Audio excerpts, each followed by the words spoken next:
Di awal film memperlihatkan seorang pria yang terdampar di sebuah pantai. Tak berselang lama ia dibawa oleh sekelompok orang bersenjata dan dibawa ke sebuah kastil. Orang tadi dihadapkan kepada seorang kakek yang dimana kakek itu mengenali sebuah benda yang dibawa orang tadi. Lalu Shin berpindah ke sebuah tempat yang hampir sama. Cobb dan rekannya sedang menawarkan sebuah jasa kepada Tuan Saito, yaitu Cobb mengaku dirinya bisa mengetahui sebuah rahasia di dalam pikiran seseorang hanya dengan lewat mimpi. Seolah tidak tertarik, Saito akan mempertimbangkan tawaran Cobb dan temannya itu. Tiba-tiba ada sebuah getaran dan waktu bergerak cepat. Kini Cobb berada di tempat lain dan ia kelihatannya sedang tertidur. Kembali ke kastil, meski Saito dirasa sudah curiga, tetapi Cobb ingin menyelesaikan misi mencuri sebuah informasi dari Saito. Lalu Cobb menghampiri seorang wanita yang nampaknya wanita itu adalah istrinya. Saat Cobb sedang menuruni jendela untuk masuk ke sebuah ruangan, mal istrinya pergi entah kemana. Lalu Cobb menyelinap masuk dan mengambil sebuah amplop dari berangkas. Tiba-tiba Saito datang bersama Mol dan ia mengetahui rencana Cobb. Selain itu, teman Cobb disandra oleh mereka dan Saito pun sadar bahwa dirinya sedang bermimpi. Saito juga ingin tahu orang yang menyuruh Cobb. Untuk mempertegas, Mol menembak kaki teman Cobb meski di dalam mimpi tetapi rasa sakitnya nyata. Saat ada kesempatan, Cobb membunuh rekannya agar terbangun. Lalu bangunan di sana mulai rubuh dan Cobb mencoba melarikan diri dari pengejaran anak buah Saito. Di dunia nyata, rekan Cobb mencoba membangunkan dirinya secara bersamaan di mana Cobb mengetahui isi amplop itu, ia terbangun. Setelah itu, Cobb menginterogasi Saito untuk mencari informasi lebih, dan Shin beralih ke sebuah kereta. Seorang anak membuka sebuah alat dan memasangkan headset serta memainkan sebuah musik. Ternyata semuanya masih berada di dalam mimpi dan Saito pun menyadarinya lagi. Mereka ini berada di alam mimpi seseorang yang bernama Ness dan ialah yang mengarsiteki mimpi itu. Setelah sadar, mereka pergi berpencar dan meninggalkan Saito sendirian. Setibanya di suatu tempat, Cobb mendapat telepon dari anaknya. Mereka menanyakan kapan dirinya pulang serta menanyakan ibu mereka. Tetapi Cobb menjawab bahwa ibu mereka sudah tidak ada. Lalu datang Arthur dan mereka akan bergegas pergi ke suatu tempat untuk bersembunyi karena dirasa misi mereka sudah gagal. Saat hendak masuk ke helikopter, mereka kaget di sana ada Saito dan Ness yang sudah bonyok. Rupanya Saito ingin memakai jasa Cobb untuk menanamkan sebuah pemikiran kepada seseorang. Tetapi Arthur merasa tidak mungkin karena pikiran subjek selalu bisa melacak awal mula idenya dan ilham sejati mustahil dipalsukan. Saito menawarkan bahwa dirinya bisa memulangkan Cobb ke rumahnya dan hal itu membuat Cobb menyetujui permintaan Saito. Saito ingin pesaing bisnisnya yang sudah renta agar anak pesaingnya itu memecah kerajaan ayahnya dan Cobb meminta jaminan untuk dirinya dan Saito pun menyetujuinya. Meski Arthur tidak yakin tetapi Cobb tetap pada pendiriannya. Mereka pun pergi ke Paris dan Cobb menemui ayahnya. Sang ayah menanyakan keamanan dirinya datang ke tempat itu serta menanyakan tujuannya. Cobb menjelaskan ia mendapat cara untuk pulang. Ia mendapat tawaran dari orang yang berpengaruh dan Cobb yakin mereka bisa mengubah dakwaan dirinya. Serta Cobb membutuhkan bantuan ayahnya itu. Cobb bertekad bahwa misi kali ini akan menjadi yang terakhir untuknya dan ia ingin pulang kembali kepada putra-putrinya. Lalu ayah Cobb memperkenalkannya dengan seorang mahasiswi, ia adalah calon arsitek handal.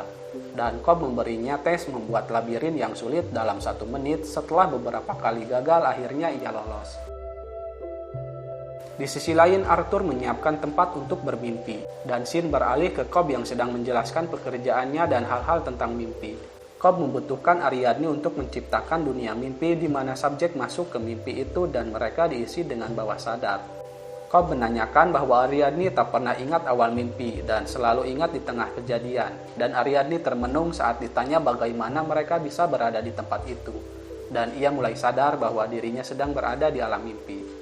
Tiba-tiba seluruh tempat berhamburan dan mereka terbangun.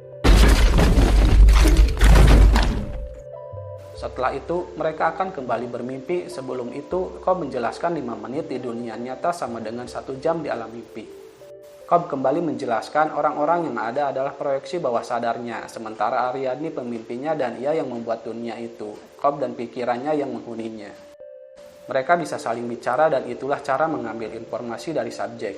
Selain itu, subjek akan membuat hal yang aman seperti berangkas dan pikiran otomatis mengisinya dengan informasi yang mau dijaga. Lalu Ariadni mengubah tatanan mimpinya. Cobb juga menjelaskan jika dunia mimpinya semakin diubah, maka semakin cepat proyeksinya mulai berkumpul dan menyerang si subjek. Cobb memperingatkan Ariadni agar tidak mereka ulang tempat dari ingatannya dan harus selalu membayangkan tempat-tempat baru. Inilah alasannya kenapa Cobb membutuhkan Ariadni. Tiba-tiba Mol datang dan menusuk Ariadni. Setelah bangun, Cobb memastikan bahwa dirinya benar-benar sudah berada di dunia nyata dengan alat bantu yang disebut totem, yaitu benda kecil dan berat. Jika bisa melihat totemnya, mereka tahu bahwa mereka bukan berada di dalam mimpi orang lain. Ariadni merasa Cobb mempunyai masalah dengan masa lalunya, dan Ariadni tak ingin membuka pikiran dengan orang seperti itu, dan ia pun pergi. Cobb menebak Ariadni akan kembali lagi. Lalu Cobb berniat akan menemui Imes meski Imes berada di wilayah Kobol, kliennya yang gagal mendapat info darinya. Setelah berada di tempat, Cobb meminta Imes bergabung untuk melakukan inception. Imes mendapat tugas menjadi seorang pemalsu. Cobb juga menjelaskan kliennya ingin seorang pewaris perusahaan besar memecah kerajaan ayahnya. Dan Imes berpendapat mereka harus tahu hubungan si pewaris dan ayahnya. Karena tim ini belum ada ahli kimia, Imes menyarankan temannya yang bernama Yusuf. Kini Cobb harus melarikan diri dari penguntit yaitu anak buah Kobol. Imes akan mengalihkan mereka dan Cobb mencoba lari. Dengan bersusah payah, Cobb bisa selamat serta mendapat tumpangan dari Saito yang kebetulan ada di sana. Di sisi lain, Ariadni kembali. Arthur menunjukkan sebuah trik karena dalam mimpi bisa menipu arsitektur menjadi bentuk mustahil. Ariadni harus membuatnya seperti labirin rumit dan bisa disembunyikan dari proyeksi. Sebenarnya Cobb mampu mengarsitekinya tetapi ia tidak mau. Menurutnya lebih aman kalau tak tahu gambarannya. Arthur juga memberitahukan bahwa istri Cobb sudah meninggal. Yang terlihat di dalam mimpi hanyalah proyeksinya saja. Beralih ke Cobb, ia bertemu Yusuf untuk meminta terjun ke lapangan dan meramu senyawa spesifik bagi kebutuhan timnya untuk mencapai 3 level mimpi. Namun Yusuf rasa tidak mungkin karena terlalu banyak mimpi dalam mimpi terlalu labil. Tetapi Cobb yakin ia rasa tinggal ditambah biusnya saja. Lalu Yusuf menunjukkan ramuannya yang dipakai orang-orang. Ada 12 orang yang terhubung dalam mimpi yang sama, ditampar pun mereka tidak bangun, saking kuatnya bius yang dipakai. Yang mencengangkannya ialah orang-orang itu bermimpi untuk bangun karena mimpi menjadi realita bagi mereka. Lalu Cobb mengetes obat itu. Everything's just fine.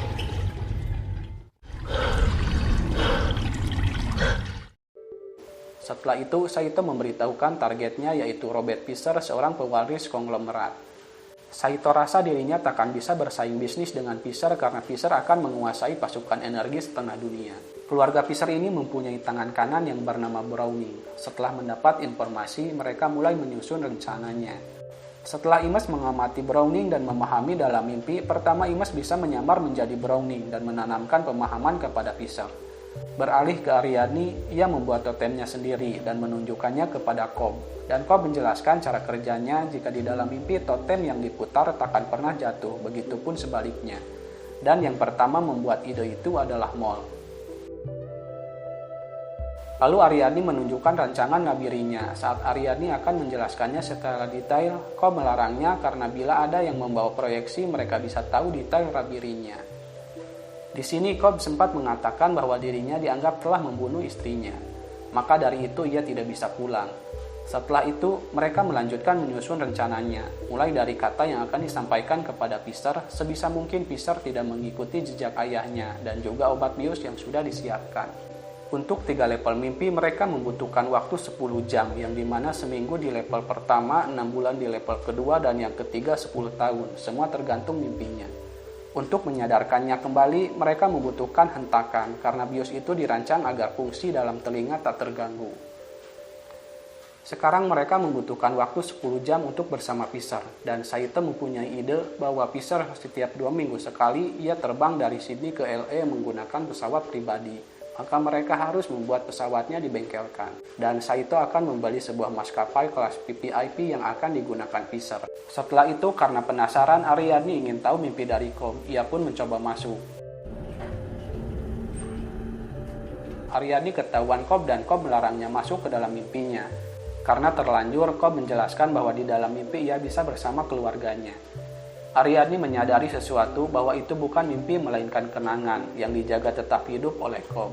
Cobb menunjukkan saat terakhir ia bertemu putra-putrinya yang tak sempat ia lihat wajahnya karena panik. Saat ada kesempatan, Ariadne turun ke dasar kenangan Cobb. Di sana ada sebuah ruangan yang berantakan dan juga mall. Mall nampak marah kepada Cobb karena ia berjanji akan menua bersama, namun kenyataannya tidak.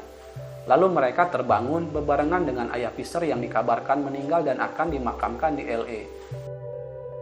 Tadinya Ariadne tidak diikutsertakan masuk ke dalam misi, namun ia meminta untuk ikut dan Cobb mengiyakannya.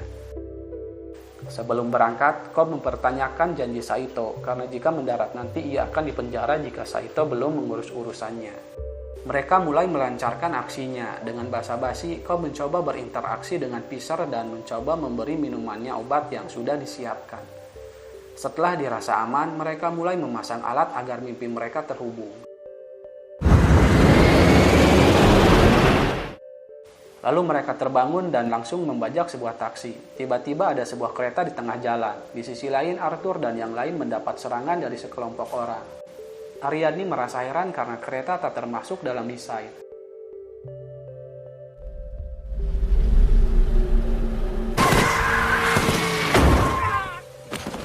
Setelah berhasil lolos, rupanya Saito terkena tembakan.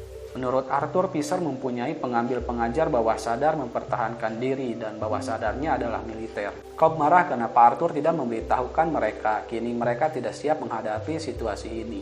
Imes mencoba untuk membunuh Saito, namun Cobb melarangnya karena ia takkan bangun sebab biusnya terlalu kuat dan jika ia mati ia akan masuk ke limbo, yaitu ruang mimpi tanpa bentuk.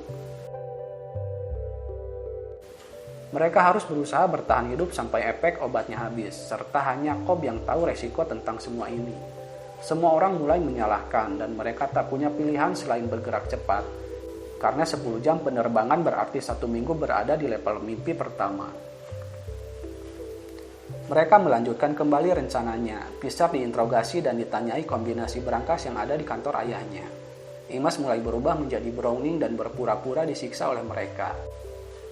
Setelah Imes masuk, mereka mulai berbincang dan Fisher memang tidak tahu kombinasinya. Selain itu, rupanya hubungannya dengan ayahnya juga kurang baik.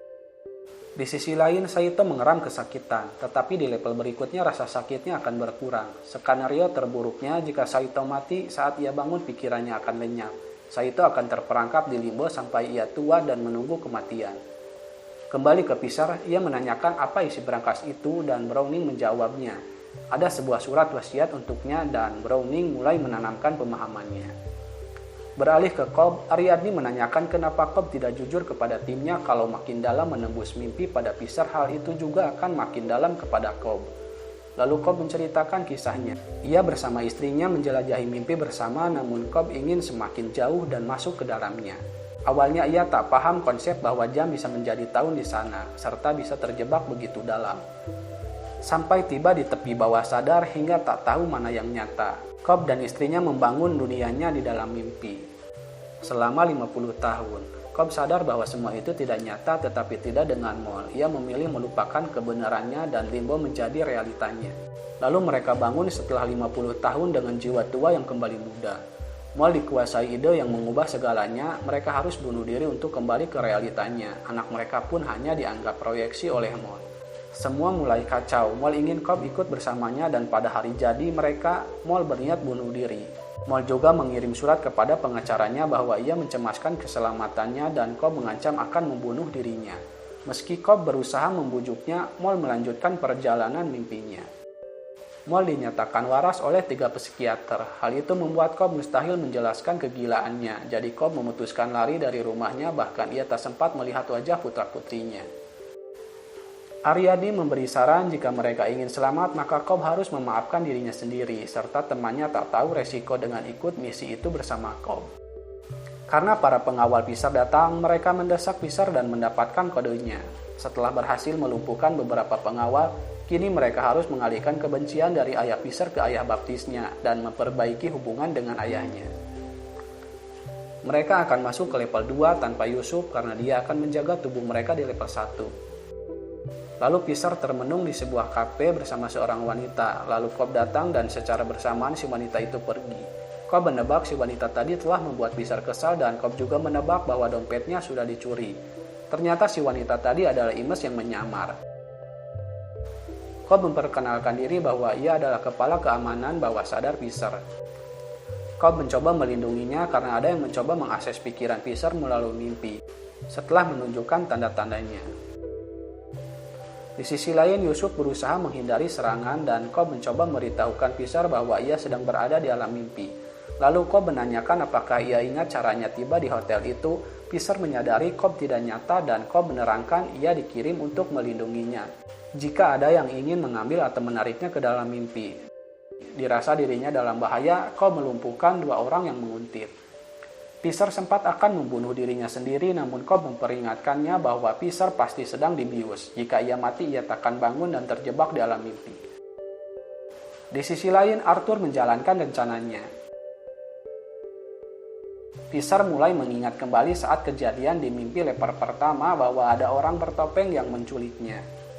Lalu Cobb dan Fisher menuju ke sebuah kamar hotel. Cobb memberitahukan bahwa Fisher mau dibuat tidur untuk bermimpi di dalam mimpi. Di sisi lain ada proyeksi Browning, Imes dan Saito mengikutinya lalu ia menuju ke kamar hotel. Dan Fisher mulai ngeh bahwa dalang penculikannya adalah pamannya sendiri. Browning hanya ingin Fisher tidak menerima hinaan lewat warisan itu dan ayahnya telah kecewa kepadanya. Browning bilang bahwa ayahnya salah, bahwa Fisher bisa membuat perusahaan sendiri yang lebih baik dari ayahnya. Cobb membantahnya dan untuk meyakinkannya ia harus masuk ke level mimpi berikutnya untuk mencari tahu apa yang disembunyikan. Sekarang mereka akan memasuki alam bawah sadar Fisher. Setelah masuk di setiap level mimpi sedang berada dalam bahaya, mereka harus melawan pertahanan Fisher. Setiap ada guncangan di level pertama maka akan berpengaruh terhadap gravitasi di level mimpi berikutnya dengan jeda waktu yang berbeda. Saito mulai batuk darah karena mungkin jasad di level pertama sudah sekarat. Mereka berbagi tugas dan berpencar. Imes akan mengalihkan para pengawal sementara Fisher akan menembus pertahanannya sendiri untuk mencari berangkas milik ayahnya. Di level pertama waktu untuk membuat hentakan telah siap dan itu terlalu dini. Kini mereka harus bergerak cepat. Yusuf akan membuat lompatan dalam 10 detik, berarti Arthur mempunyai waktu 3 menit dan Cobb memiliki waktu 1 jam. Saatnya telah tiba, lompatan sudah dimulai. Mereka harus bergegas sebelum mobil masuk ke air. Sementara Arthur harus menjatuhkan tubuh rekannya tanpa gravitasi. Lalu Cobb mencoba melindungi Fisher dan Saito. Kembali ke Arthur, ia mencari ide untuk menjatuhkan rekan-rekannya meski ada sedikit kendala, ia bisa mengatasinya. Arthur mengikat mereka dan membawanya ke dalam lift. Sementara itu, Saito sudah semakin sekarat. Imes terus berusaha menghadapi para penjaga, begitupun dengan Cobb. Saat Fisher sudah masuk, tiba-tiba datang Mol. Hal itu diketahui Cobb namun ia tidak menembaknya. Hingga pada akhirnya Fisher ditembak Mol dan ia mati. Setelah Cobb menembak Mol, mereka bergegas menghampiri Fisher. Misi dirasa gagal karena Fisher telah tewas. Ariadne berpendapat bahwa mereka harus masuk ke limbo untuk menemukan Fisher. Saat waktunya telah tiba, mereka harus membuat hentakan di waktu bersamaan. Saito yang sudah sekarat akan membantu berjaga, sementara Cobb dan Ariadne akan memasuki limbo. Setelah masuk, mereka memasuki mimpi yang dibangun Cobb. Di sisi lain, para penjaga mulai berdatangan. Arthur juga bergerak cepat mengamankan rekan-rekannya. Cobb dituntut kenangan anak-anaknya untuk sampai kepada Mol. Mereka bertemu Mol dan Mol masih berusaha membujuk Cobb untuk tinggal bersamanya. Sementara itu, Imes berusaha menghadang para penjaga. Kembali ke Cobb, ia mengakui sebuah kesalahan bahwa ide yang membuat Mol meragukan realita adalah berasal darinya dan Cobb menanamkannya, jadi Cobb pernah melakukan inception pertama kalinya kepada istrinya. Maka dari itu, ia menyanggupi tawaran Saito. Awalnya selama terjebak di alam mimpi, Mol memang sudah tidak berniat kembali ke kehidupan realitanya dan Cobb mencarinya, ia masuk ke relung pikirannya dan menemukan tempat rahasia Mol. Lalu Cobb menanamkan sebuah pemikiran yang mengubah segalanya, bahwa dunianya tidak nyata dan mereka pun kembali ke dunia nyata. Pikiran yang Cobb tanam tumbuh di benaknya bagai kanker. Maka dari itu, Mol memutuskan mengakhiri hidupnya. Di sisi lain, Saito sudah tak sadarkan diri dan Imes berusaha menghentak jantung Fisher agar ia kembali. Dan di dunia limbo, Ariadne menemukan Fisher. Cobb tidak akan kembali sebelum menemukan Saito karena ia yakin Saito telah tewas. Tiba-tiba Mol menusuk Cobb agar ia tinggal bersamanya, dan Ariadne menembak Mol dan Pisar pun kembali ke mimpi level 3. Sementara itu Arthur bersiap menghentak rekannya dengan bom yang dipasang di bawah lift, dan Pisar membuka berangkasnya. Di sana ada ayahnya. Pisar mengungkapkan ia tahu bahwa ayahnya kecewa ia tidak bisa menjadi sepertinya. Namun ayahnya bilang ia kecewa karena Pisar telah mencobanya. Lalu Pisar diarahkan ke berangkas dan ia sadar ayahnya memang menyayanginya. Hentakan di setiap level sudah terjadi. Semua kembali ke level 1 namun Cobb masih di dunia limbo. Ia meminta maaf kepada Mol. Ia juga mengatakan bahwa mereka telah pernah menua bersama. Sekarang ia harus mengikhlaskannya.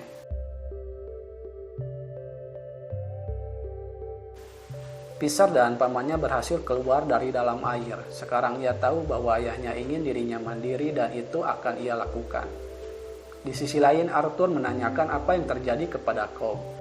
Lalu kembali ke scene awal film, rupanya kakek tua yang Cobb temui adalah Saito.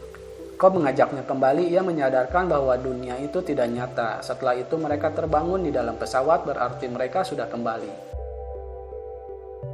Sempat merasa gugup, akhirnya Cobb lolos melewati pemeriksaan imigrasi dan ia sudah ditunggu ayahnya. Cobb kembali ke rumahnya dan temu kangen putra-putrinya. Film pun selesai. Bijaklah dalam menyikapi sebuah peristiwa. Sampai jumpa di video selanjutnya. Wassalam.